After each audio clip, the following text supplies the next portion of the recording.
Hey guys, Macca here. Welcome to my spoiler-free review of The Walking Dead Season 2, Episode 1. Now, the episode's called All That Remains, and if you haven't heard of The Walking Dead by Telltale Games, where the hell have you been? It is an interactive storytelling game, and it's probably not like a lot of games you've played before. It is very story heavy, choices heavy, and the gameplay is definitely to a minimum. Now, you might want to just do some research back into The Walking Dead, the original Season 1, and even the 400 DLC, 400 Days DLC, which I did review and talked a little bit more about the mechanics there. Now, as I said, it's a game about choices, and you probably want to play the first season so that the second season revolves around the choices you made in the first season. But basically, I'm here to just take a minute or two to speak to you guys about the series.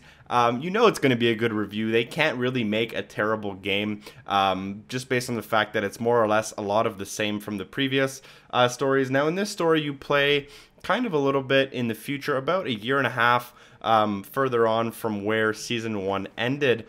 And again, they do a great job at storytelling. They do a great job at hitting you right in the feels. And all that jazz. It's great done. If you've been greatly done. If you enjoyed the previous Walking Dead games by Telltale Games, not the survival instinct first-person shooter kind of one, then you'll definitely enjoy this. There have been some graphical updates. It looks a little bit better. Now, because it is the first episode of this season, it is a little bit story heavy and introduction heavy. Not to say that the season won't change in a similar way from the first season.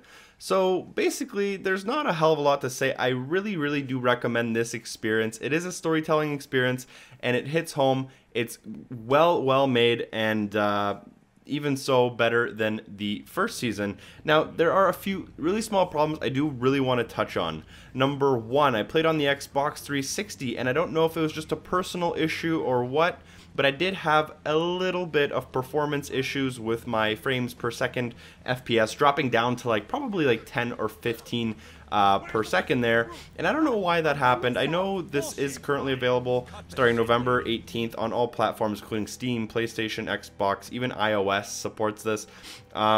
So I did have a little bit of that issue. The graphics are updated, but the lip syncing is not, unfortunately. The lip syncing is still a little bit off, in my opinion, so I would have liked to have seen an improvement there. Although, as always, I definitely recommend this series to you guys. If you haven't tried the first season, you might want to try it. You can get it for pretty cheap, and you can even get it on a disc. As always, thanks for watching. Make sure you comment, like, and subscribe, and hopefully I'll see you in one of my other videos, which will probably be filled with a little bit more information than I wanted to fill this one with, because I don't want to spoil the experience for you guys. Thanks for watching. Peace.